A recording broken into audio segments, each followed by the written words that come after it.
जिसने भी मेरी बीवी को हाथ लगाया है उसे चलते हवाई जहाज से बांधकर पूरे शहर का चक्कर लगवाऊंगा। यह अथर्व सिंघानिया का वादा है। क्यों एक मामूली से दिखने वाले पति ने दी इतनी बड़ी धमकी? क्या हुआ जब उसकी बीवी को धोखे से घेर लिया खतरनाक गुंडों ने?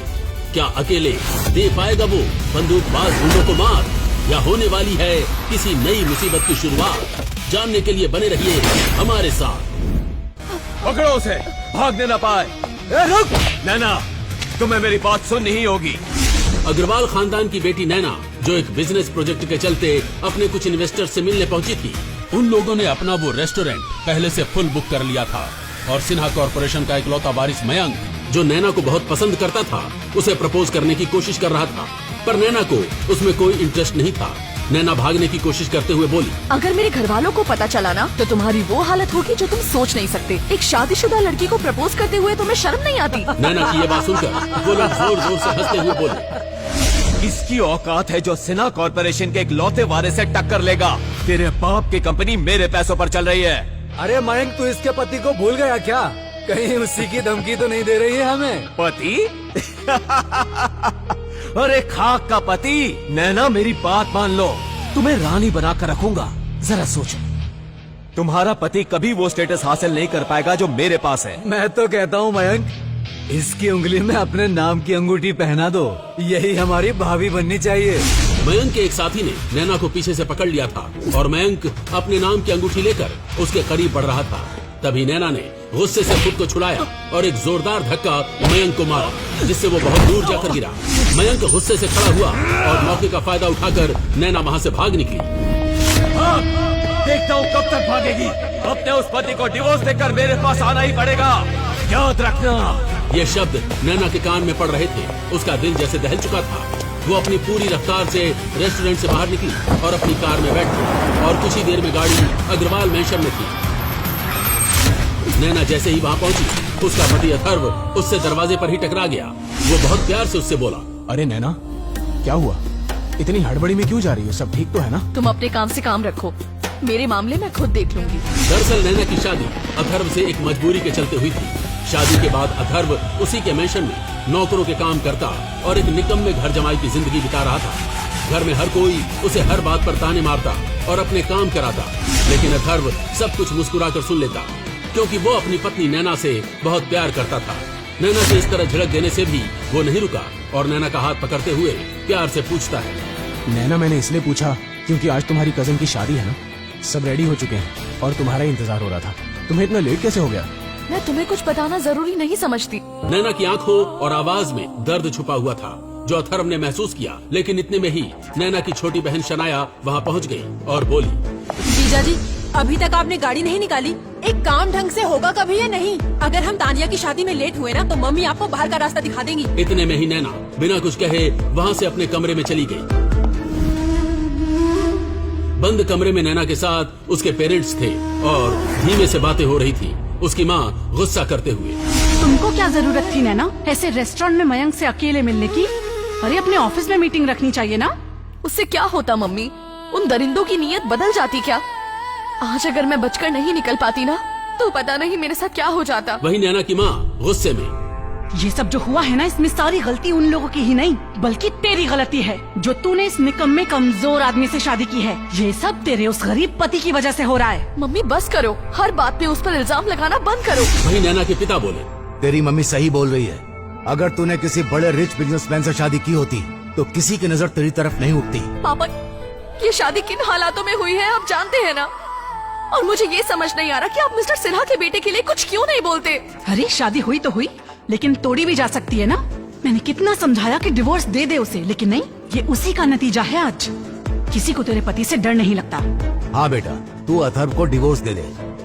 तेरे लिए आज भी अच्छे से अच्छे रिश्ते आ रहे हैं। किसी बड़े आदमी से तेरी शादी करवा देंगे तो तेरी तरफ उठने वाली निगाहें अपने आप नीचे हो जाएंगी। नैना उन लोगों की तरफ देखते हुए बोली, सच तो ये है कि मिस्टर सिन्हा से आप डरते हैं। उनके बेटे के खिलाफ जाकर आप लोग मुसीबत मोल नहीं लेना चाहते। नैना, हम उनके खिलाफ कोई कदम नहीं उठा सकते। अब अच्छा यही होगा कि तुम ये सब भूल जाओ और आगे से उसके सामने मत आना। वही नैना की माँ सख्त आवाज में बोली, और अकल आ गई हो तो आज ही अथर्व से डिवोर्स ले लेना, जिंदगी संवर जाएगी तुम्हारी। अब और कोई ड्रामा नहीं, तैयार हो जाओ, तानिया की शादी में जाना है।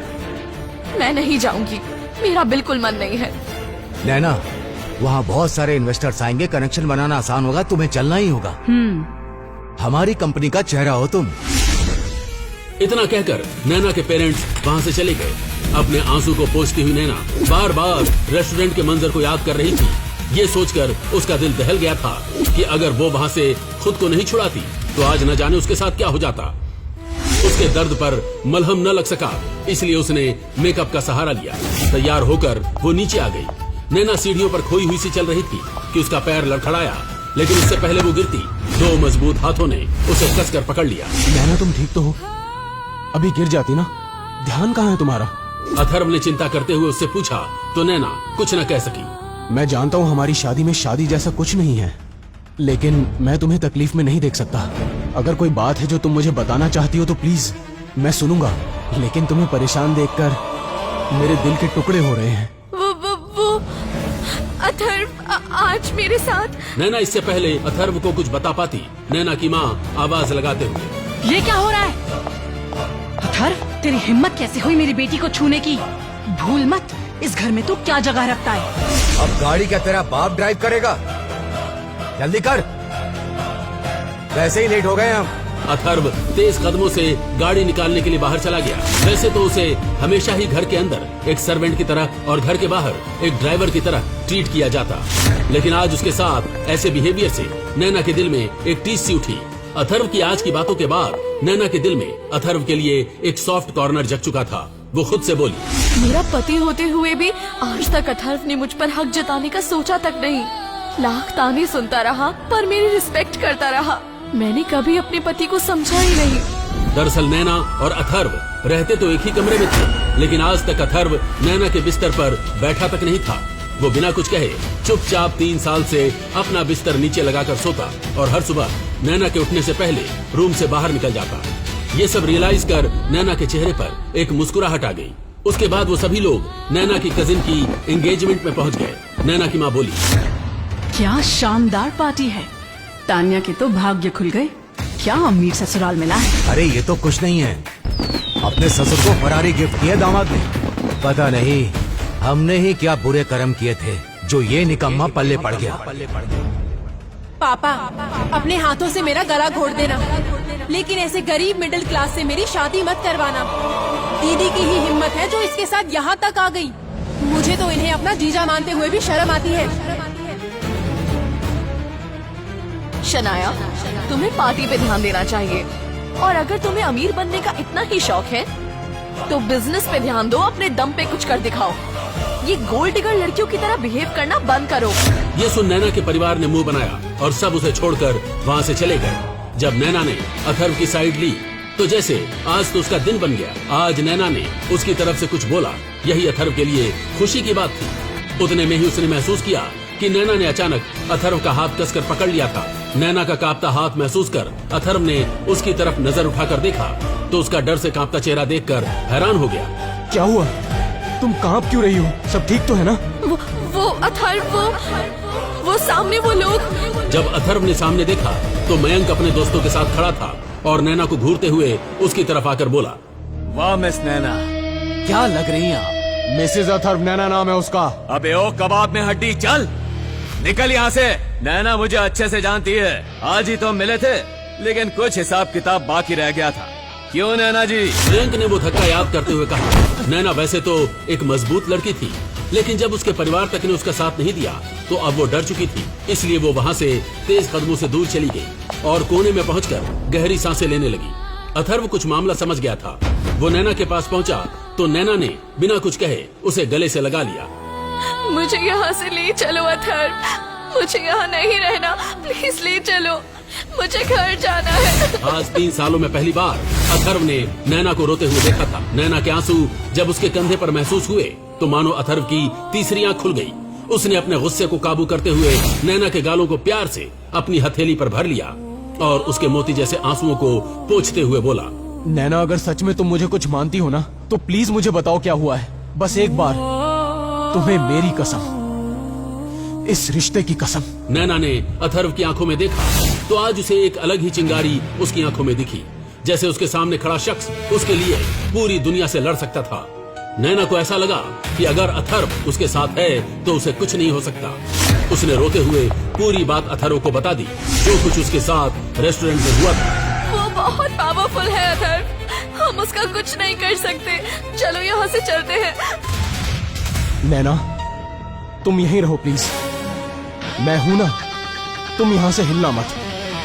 अथर्व ने नैना के माथे को प्यार से चूमा और गुस्से से अपनी स्लीव्स फोल्ड करते हुए सिन्हा के बेटे मयंक की तरफ बढ़ा, जो अपने दोस्तों के साथ खड़ा था। अथर्व को आता हुआ देख एक लड़का बोला, भाई तेरी वाइफ बड़ी जबरदस्त है, क्या किस्मत है तेरी।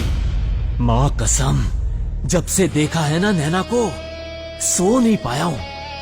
काश उसे अपनी मयंक इसके आगे कुछ कहता, उससे पहले ही अथर्व ने एक जोरदार मुक्का उसके मुंह पर जड़ दिया, जिससे वो सीधा नीचे जाकर गिरा। हर तरफ सन्नाटा छा गया और पार्टी में हर कोई उस तरफ देखने लगा।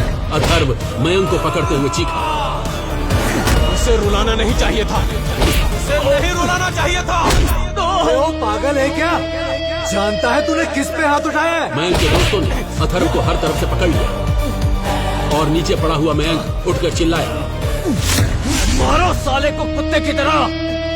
मैं अभी अपने पापा को बताता हूँ, सबके सामने इसके गले में पट्टा डालूंगा आज। मयंक अपने पापा को कॉल करने लगा। वही अथर्व ने अपना हाथ इस तरफ उठाया कि मयंक के सारे दोस्त इधर उधर जाकर गिरे और अथर्व मयंक का गला पकड़ते हुए बोला, उसे रुलाना नहीं चाहिए था। मेरी बीवी को डराया, उस पे गंदी नजर रखी। आज मैं तेरी आंखें नोच लूंगा।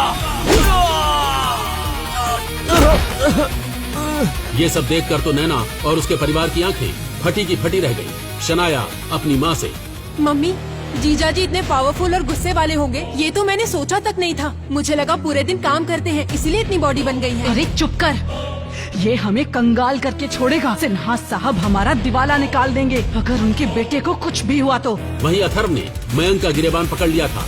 उसके सर पर जैसे खून सवार हो गया था। मयंक के दोस्त तो वैसे ही पिटकर जमीन पर पड़े करा रहे थे। वहीं मयंक अथर्व से लगातार पीट रहा था और अथर्व एक ही बात रिपीट किए जा रहा था। उसकी आंख में आंसू आया कैसे? तूने उसे छूने का सोचा कैसे? मेरी नैना को रुलाया कैसे? अथर्व प्लीज रुक जाओ। नैना की आंखों में आंसू आ गए। सच्ची मोहब्बत क्या होती है आज अथर्व ने ही उसे सिखाया था। वो नहीं चाहती थी अथर्व ऐसी कोई बड़ी गलती करे जिसकी वजह से वो उससे दूर हो जाए। वो भागते हुए अथर्व के करीब गई और पीछे से उसे बाहों में भर लिया और रोते हुए बोली, अथर्व बस करो प्लीज, अब बंद करो ये सब। अथर्व, तुम्हें मेरी कसम। नैना प्लीज चुप हो जाओ, मैं नहीं देख सकता तुम्हारी आंख में आंसू। बस एक यही मेरी कमजोरी है और कुछ भी नहीं। अथर्व ने मयंक को छोड़ दिया, जिसके शरीर के हर हिस्से से खून टपक रहा था। मयंक नीचे गिरा पड़ा। वहीं जितने में अथर्व नैना की तरफ पलटा, उतने में ही किसी ने उन दोनों को अलग कर दिया और अथर्व को धक्का मारकर पार्टी के बीचों बीच खड़ा कर दिया और चिल्लाते हुए, अपनी औकात कैसे भूल गया तू? हमें बर्बाद कर दिया तूने। खुद को हीरो समझता है तू? मेरी बेटी की फिक्र सिर्फ तुझे यही दिखाना चाहता है ना तू? मम्मी छोड़ो उसे, आपको शर्म आती भी है या नहीं?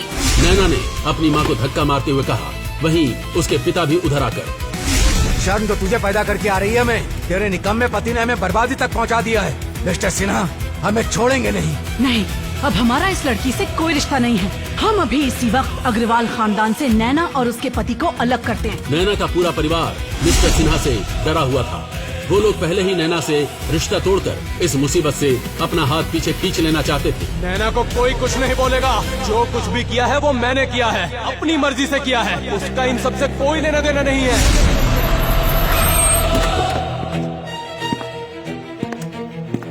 तो तूने किया है हाँ?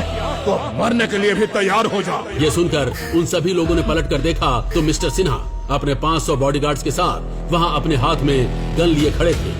मेरे बेटे के शरीर से निकले हर खून के कतरे का हिसाब होगा। आज यहाँ खून की पार्टी होगी। मिस्टर सिन्हा, आप सही कह रहे हैं। मार दीजिए इन दोनों को जान से। हमने इस लड़की से भी अपना हर रिश्ता तोड़ लिया है। सिर्फ ये दोनों ही नहीं, अग्रवाल खानदान से जुड़ा हर एक व्यक्ति आज हमेशा के लिए मिटा दिया जाएगा और इसकी शुरुआत होगी इस आदमी से। इतना कहकर मिस्टर सिन्हा ने अथर्व की तरफ गोली चला दी। तो आखिर अब क्या होगा आगे? क्या अथर्व की जान चली जाएगी? क्या मिस्टर सिन्हा पूरे अग्रवाल खानदान को मौत के घाट उतार देंगे? आखिर 3 साल पहले किस मजबूरी के चलते नैना को करनी पड़ी थी गरीब और अनाथ अथर्व से शादी? इस शादी से क्या था अग्रवाल खानदान का फायदा? एक नौकर की जिंदगी जी रहा अथर्व आखिर कैसे था इतना पावरफुल? कहीं उसके किसी छुपे हुए राज से तो नहीं थे सब अनजान? क्या मोड़ लेगी अब अथर्व और नैना की ये प्रेम कहानी? अगर सच्चा प्यार किया है तो नीचे दिए गए लिंक पर क्लिक करके आगे की कहानी जानना बिल्कुल मत भूलना।